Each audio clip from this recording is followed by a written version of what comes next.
Welcome back to the channel. In this video, let's look at the flip occurring on Bitcoin and cryptocurrencies. Now, I'm not flipping my position longer term, at least for 2021, but in the short term, we can definitely see that the market is getting ready for some sort of move up. So let's take a look at that in a little more detail, what potentially is causing that and what we can do about it if we're still holding a ton of crypto and Bitcoin. But first, quick thanks to our sponsor of the video, Bybit.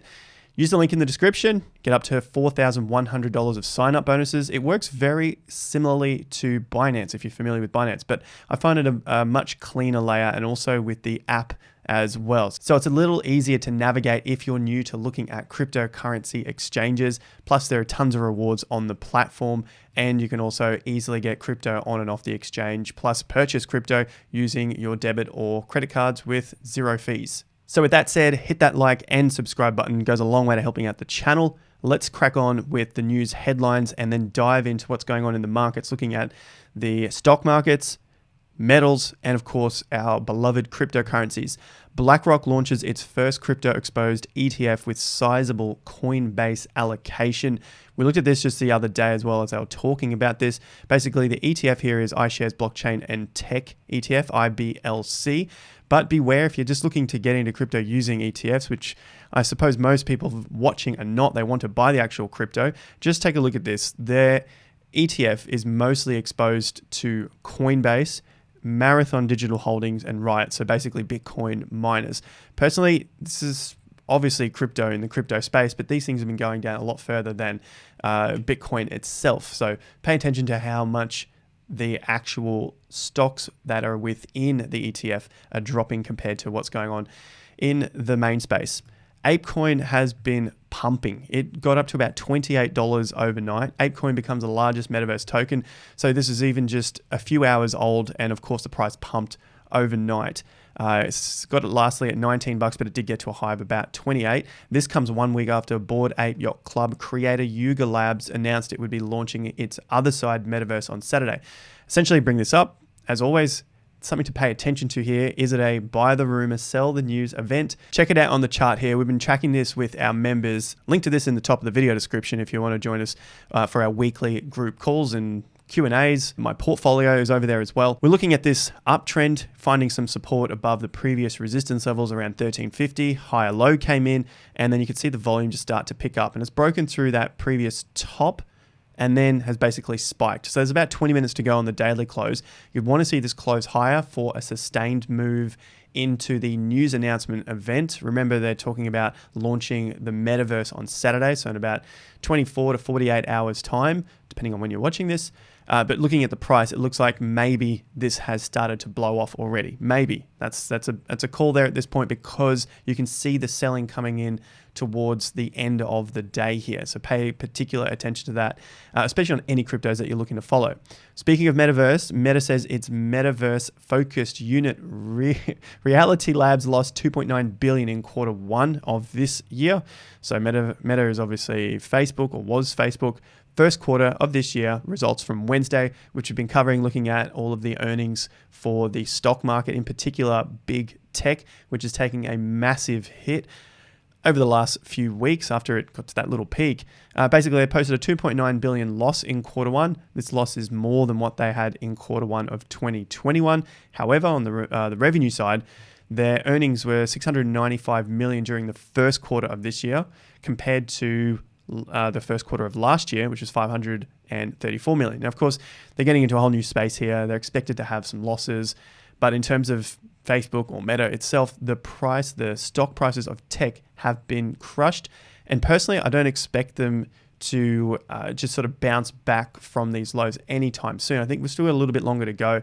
Speaking of the cycle, especially for 2022, looking for another significant low to come in sometime this year, and then slowly start to make our way out of that point. Is a recession going to happen? We'll see. But definitely the stock market thinks that there will be some sort of further downside, some more bearish news, even though we're seeing a little bit of an uptick today. Stocks had a great day. Tech earnings lit the fire. I mean, they're talking about these stocks going crazy, even though when you look at the chart, they're basically gone through previous lows. and now they're just sort of bouncing up slightly from the lows. Now, looking at the pattern, I think we could get a little move to the upside, which is why I'm looking at crypto investors or any sort of retail investors looking to the bullish side here in the short term, because we have had such a significant fall in a very short period of time. So when you get volatility to one side, usually it bounces back, or at least to get some sort of relief in that bounce. And so for the NASDAQ, which we know is full of tech stocks, they got crushed over the last few weeks. We're seeing a little bounce back here. It's basically up 3.5% in the last 24 hours. If we want to use the measure from the absolute low, which broke the previous major lows, don't forget that. The top was 4.7%, so currently closed in at 4%. Now, it did break those lows. What we want to see to invalidate further downside is for the market to hold up above it. You know the deal, higher lows, higher highs, and then start to break previous resistance points. This is going to be a solid section to get through and close above. I wouldn't say that it's over, even if it does get above that point, because then you still have to contend with the 15,300 level. Now, we focus a lot on the NASDAQ because it's very heavily correlated, highly correlated to the Bitcoin price. So whatever happens in the NASDAQ, because it's tech, it's flowing across into Bitcoin. The upside, though, was the NASDAQ broke down from those major lows from February, which was the Russia invading Ukraine. But Bitcoin didn't break down from those lows. So that's a good sign for BTC at this point. Fed racing to raise interest rates. This is from today, so just a few hours ago. Basically, the Fed policymakers see long-run neutral rate 2.25 to 2.5%, even though we're only sitting at about 1/4 or 0.5%. We're still pretty far away from that target. High inflation means even higher rates may be needed. So basically, they're all saying, yes, we need to do this thing. The main thing that they're still unsure about is the split over what could be the make or break decision, how fast and how much. It's a thing. It's ongoing. We've got the meeting next week. Let's see what they come up with. Talking about a 0.5% raise next week, but it looks like the market was trying to price in 3/4, and now we're seeing a bounce back. The big point here is, I hope you haven't tuned out just yet and you've hit that like button and subscribed. Look at gold.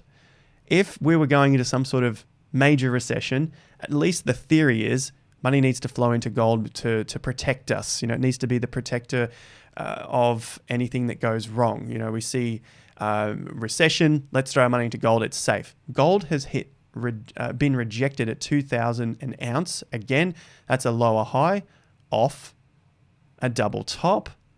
And we have some support down here, so it's not all over yet. We're still just sitting above the major 50% level from the 2020 top to the 2021 low. So it's still sitting above that, and that price is at about just under 1,900 an ounce.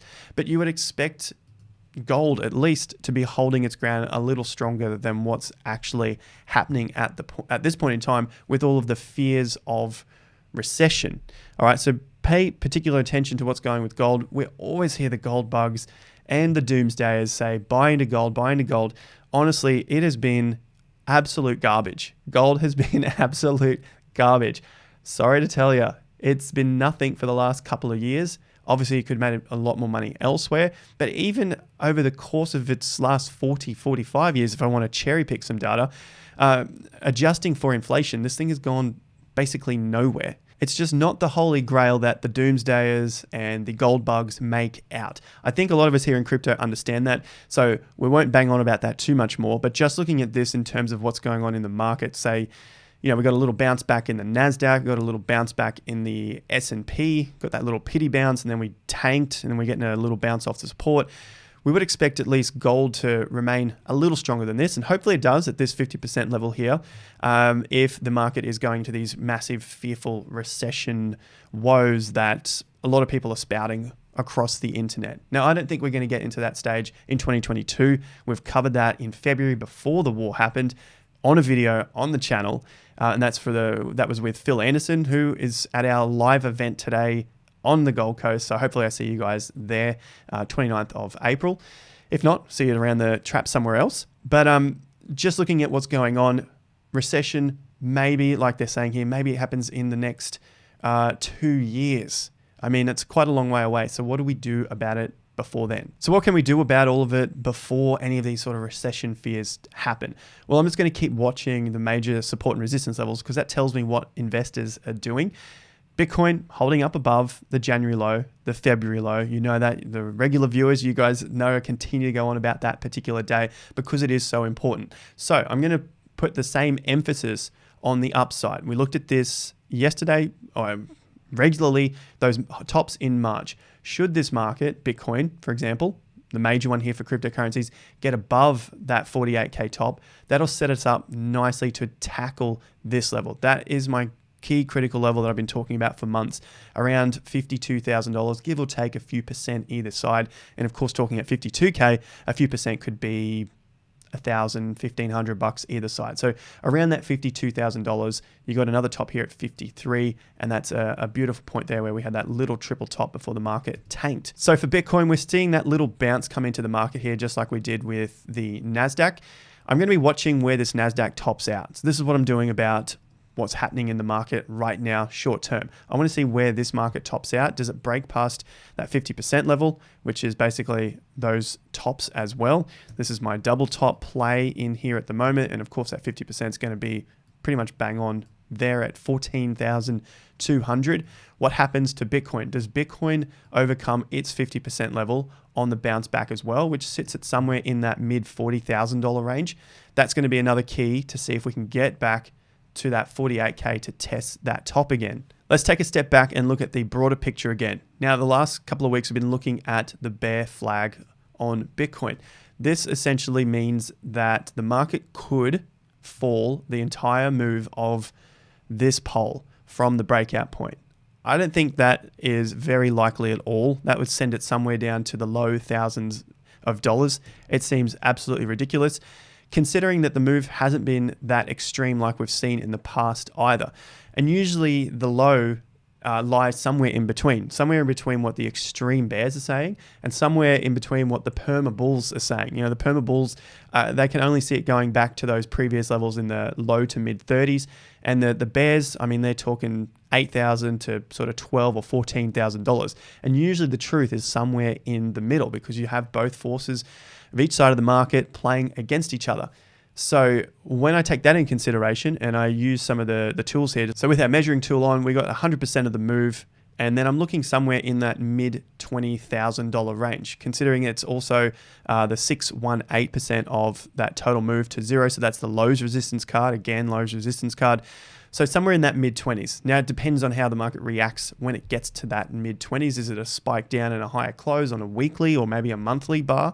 That's all going to depend at that point in time. But either way, I think Bitcoin buying over the next 1 to 2 years under these sort of levels, around that 35,000, if the person, the investor, you maybe, has patience, could pay off very, very handsomely, because looking between that $20,000 and $30,000, that gives you a nice return to the upside should Bitcoin make it to $100,000. But if it was sitting at 50 grand to go to 100 grand, the return just isn't as good. And you have to remember there are a lot of people who were buying Bitcoin. You can see the amount of volume here through the lows of 3,000 up to sort of $10,000 or $12,000. And so even selling out at this point of 40 grand, they're still making some of them 10x returns, because you start to see the market break down. You see some of the lows get taken out, and maybe they're making 8 or 10x returns. That has to be considered as well, not just the perma bull. Michael Saylor bought at 30 grand. Elon Musk bought with Tesla at 30 grand. That doesn't really matter to the market long term. You do have people that were buying at much lower prices as well. And of course, once that's factored in, you can see that taking a 10x on a very speculative tech correlated investment probably isn't a bad idea at those levels. Of course, having said that, I still think Bitcoin is a great investment longer term, but the patience is going to have to come into the game. And then once the volatility picks up, can we stomach those moves in the portfolio from $35,000 to $20,000 or $25,000? So I like to play the practical game when it comes to Bitcoin. I've got the longer term portfolios with the self-managed super fund, my retirement fund, which I post about regularly to our members. Link is in the top of the video description if you want to join our weekly group calls over there for the Investor Accelerator.